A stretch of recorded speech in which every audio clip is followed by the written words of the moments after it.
نزهة الدريسي فاعلة جمعوية مغربية مقيمة بسويسرا، قضت طفولتها وبداية الشباب بمدينة بن ملال قبل أن تنتقل لفرنسا من أجل الدراسة. بعد فرنسا انتقلت إلى سويسرا، واصلت دراستها وحصلت على الماستر. نزهة إنسانة نشيطة في الأعمال الخيرية والاجتماعية داخل بلدها المغرب، تشارك في القوافل الطبية وتشرف على مؤسسة صحية وتعمل رفقة عدة جمعيات مغربية. Je suis née à Bnidjit, c'est l'oriental. C'est à beaucoup de kilomètres d'ici. Donc c'est un trou perdu. Je suis née dans un trou perdu. Mon père est enseignant. Et dans le cadre de sa carrière, on a été amené à aller dans plusieurs endroits du Maroc. Mon père est de Tel Sint, ma mère est de Gourama. Donc c'est vers Riche, Rachidia pour ceux qui ne connaissent pas. Et mon père a fini installé à Bni Mellal. J'ai grandi à Bni Mellal, j'ai fait toute ma scolarité à Bni Mellal. J'ai eu mon bac à Bni Mellal, à l'école publique, et je suis partie faire mes études en France. J'ai fait des études de communication. Après, j'ai rencontré mon mari en France et on est allé, il a eu une proposition de travail à l'école polytechnique fédérale de Lausanne et on est allé en Suisse. Et là, j'ai fait des études de sciences politiques, un master en sciences politiques en Suisse. Donc après mes études, j'ai fait le choix de m'occuper de mes enfants, tout en nourrissant l'espoir de faire quelque chose pour le Maroc et pour moi-même.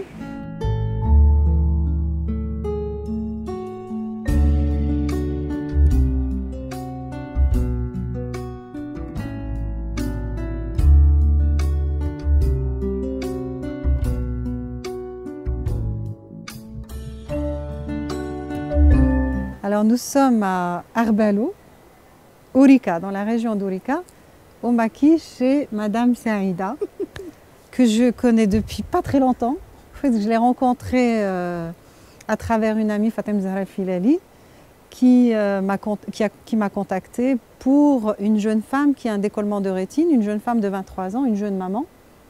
Très jeune maman. Très jeune maman, oui, qui a un décollement de rétine et il fallait l'opérer, il fallait récolter des fonds pour elle. Normalement, la fondation, elle est active pour des campagnes parce qu'on préfère que les fonds qu'on collecte soient destinés à plusieurs enfants ou à plusieurs adultes et pas à une seule personne.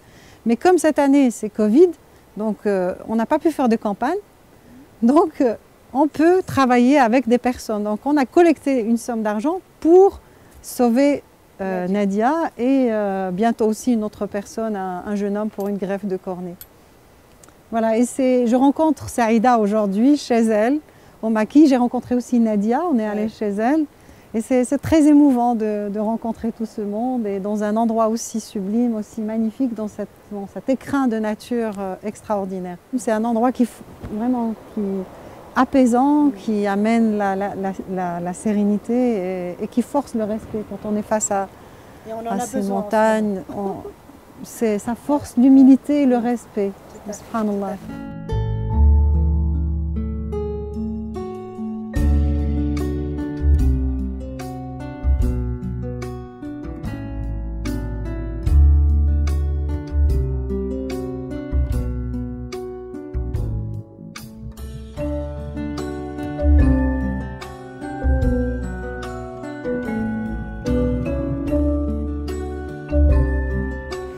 Donc mes études de sciences politiques, je les ai mises de côté. J'ai cherché à faire quelque chose qui allie le Maroc et le pays de résidence, mon deuxième pays qui était la Suisse. J'ai créé une agence de voyage culturel où j'organisais des voyages hors des sentiers battus pour le Maroc et le Yémen, un autre pays que j'aime énormément. Après, il y a eu septembre le 11 septembre, pas le 9/11, enfin le 11 septembre 2001.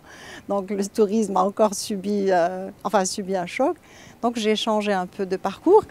Et pendant le tourisme, en fait, dans ce tourisme hors des sentiers battus, j'ai découvert un Maroc que je ne connaissais pas. c'est le Maroc reculé, où l'accès à l'éducation et à la santé était un problème. Et donc en parallèle à mes activités dans le voyage, j'étais sollicitée par une association, l'association Tafilalt, pour participer à une caravane médicale dans le Tafilalt. Et j'étais ravie parce qu'il fallait que je redonne quelque chose au Maroc qui m'a donné l'essentiel, qui est l'éducation. Pour moi, donner l'éducation à un enfant et encore plus à une fille, c'est lui donner des ailes et lui donner beaucoup d'espoir et tout est possible. C'est lui donner vraiment la clé de toutes les possibilités.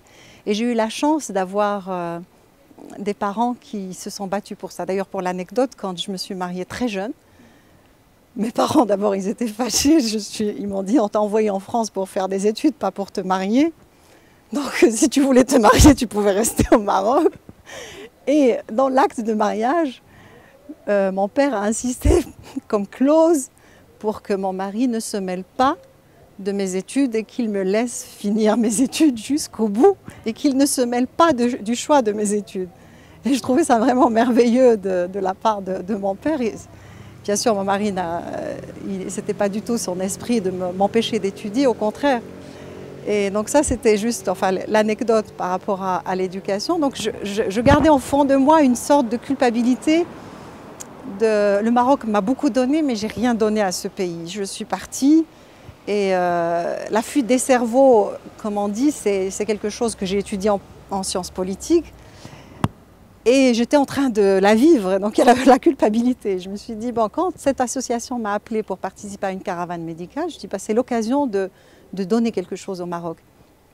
Et en quelques mois, j'ai réussi à récolter 8 tonnes de matériel médical. C'était en 2000. Et dans ces 8 tonnes de matériel, on a trouvé une compagnie aérienne qui nous a donné un avion, un Antonov 12, pour transporter 6 tonnes, parce qu'ils ne pouvaient pas prendre plus, 6 tonnes de matériel et l'amener jusqu'à Rachidia. L'aéroport était fermé et on a pu ouvrir l'aéroport pour que cet avion atterrisse. Et j'ai participé à cette caravane où il y avait 64 médecins. Il y avait 11 médecins suisses qui étaient venus avec moi et il y avait aussi des médecins marocains, des médecins français, des médecins de partout. C'était le 16 avril 2000, je n'oublierai jamais cette date. Je rencontre toute l'équipe médicale, les 11 médecins qui étaient avec moi et ils me disent, donc pour faire le débriefing après la campagne, et ils me disent, pour nous, on n'a pas été efficace. Les pédiatres, ils me disent, on est venu créer un besoin et on est reparti. Les rhumatologues, pareil, les orthopédistes, pareil, sauf les ophtalmologues. Les ophtalmologues, ils me disent, non, nous, on a bien travaillé. On a opéré 500 personnes avec les collègues marocains, avec tous les gens qui étaient là. 500 personnes, c'est quand même 500 personnes qui ont retrouvé la vue. Donc, on ne peut pas dire qu'on n'a rien fait. Je dis, waouh, alhamdoulilah, on a fait quelque chose de bien. Donc, j'ai commencé à réfléchir en 2000. J'ai dit, bon, s'il y a quelque chose à faire, ça serait en matière d'ophtalmologie pour sauver les gens de la cécité. Parce qu'on a vu des gens avec beaucoup de cataracte et la cataracte est facile à opérer, mais par manque de moyens, ils ne se font pas opérer. Les frais de cataracte, les déplacements, les frais de déplacement, déjà pour aller jusqu'à Rachidia ou un autre hôpital, c'est pour les gens, c'est énorme. Donc j'ai vu donc la fondation que j'avais créée en 2002 avec mon frère et d'autres personnes, c'était pour l'accès à la santé et à l'éducation, et la santé oculaire. Pour moi, il fallait se spécialiser là-dedans, donc je me suis fait entourer de médecins qualifiés, et ce qui comptait pour nous, c'était aussi l'aspect éducation et l'éducation préscolaire, parce que dans le rural, il n'y a pas de préscolaire. Et voilà, depuis 2000, on a commencé, on a fait des campagnes dans tout le Maroc presque, même à l'Ayoun, on en a fait à Guilmim, à Sazag. D'ailleurs, la première campagne, c'était à Sazag, à Guilmim, à Sazag. On en a fait à Figuig, on a fait une unité mobile d'optique, et on travaille avec le ministère depuis plusieurs années. Et pour moi, c'est très gratifiant parce que je redonne quelque chose à ce pays qui m'a beaucoup donné. Nous avons travaillé avec beaucoup d'associations marocaines. Toujours, comme j'ai dit, il nous faut un partenaire local. Parce que nous, on ne connaît pas la population locale et il nous faut un lien. Et pour les campagnes, par exemple, on allait dans des régions où il n'y a pas d'hôtel. Donc rien que pour héberger l'équipe, il faut une structure d'accueil. Donc on les mettait souvent chez l'habitant. Donc on ne va pas arriver dans un village et demander ce que vous acceptez qu'on vienne. Mais aussi toujours avec le ministère de l'association qui nous mettait aussi en contact avec des ONG locales.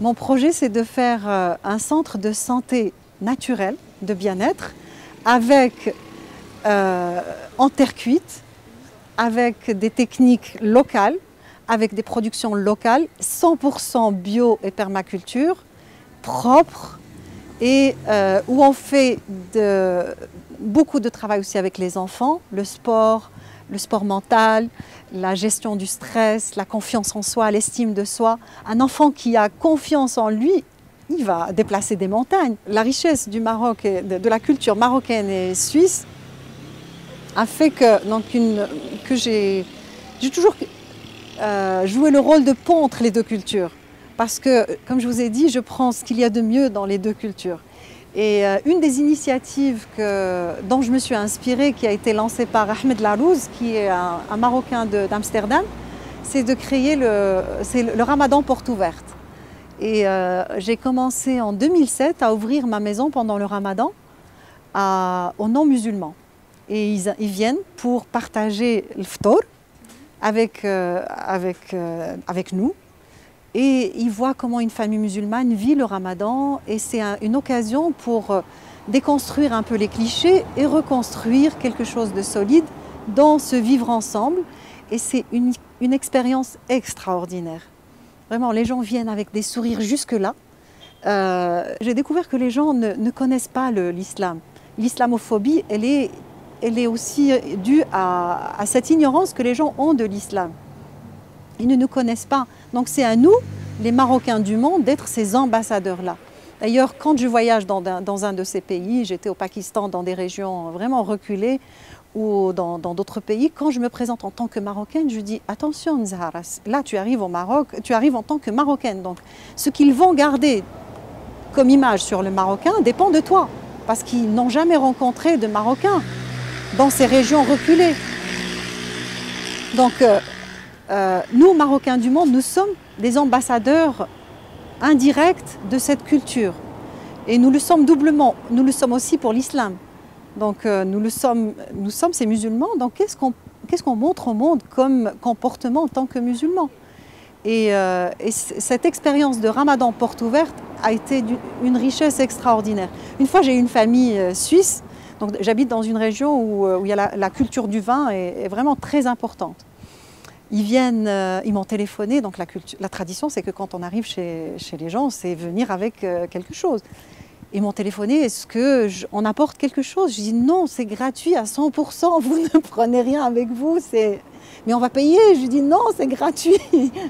Et ils viennent, un couple avec 2 bouteilles de vin bien emballées, et j'ai ri, j'ai dit d'abord, merci, parce que je sais que vous êtes en train de m'offrir quelque chose de très précieux pour vous, c'est leur culture. Donc moi, je connais leur culture. Je dis, je sais, je vous remercie, mais je vais vous dire une chose, c'est que d'abord, en tant que musulmane, je ne suis pas censée boire. C'est interdit de boire. Deuxième chose, c'est Ramadan. Donc même si je buvais de l'alcool, je ne devrais pas en boire pendant Ramadan. Donc là, je sais que je ne peux pas refuser un cadeau, je vais le prendre, mais je ne vais pas le boire. Je vais le donner à quelqu'un qui ne va pas le boire. Ils étaient gênés, désolés. Je dis non, c'est au contraire. C'est bien là, pour moi, ça prouve que cette expérience est importante. Elle est là pour corriger quelque chose, chez vous et chez moi. Et si vous ne le savez pas, c'est que peut-être qu'on n'a pas su vous le montrer, vous l'expliquer. Donc là, c'est une occasion extraordinaire pour rectifier tout ça. Le Maroc, c'est un pays merveilleux, avec des richesses extraordinaires. Et la richesse de ce Maroc, c'est son peuple. Et continuez à être un peuple extraordinaire et aimez-vous les uns les autres. Parce que ce que j'ai remarqué, c'est que le Marocain est très gentil avec l'étranger. Il l'est un peu moins avec le Marocain. Donc maintenant, nous sommes dans une nouvelle ère. C'est l'après 2020. Nous sommes à la veille de 2021, la veille de après Covid. Donnons-nous l'occasion pour vivre un Maroc où les Marocains s'aiment beaucoup, beaucoup, beaucoup entre eux parce que c'est l'amour qui change le monde.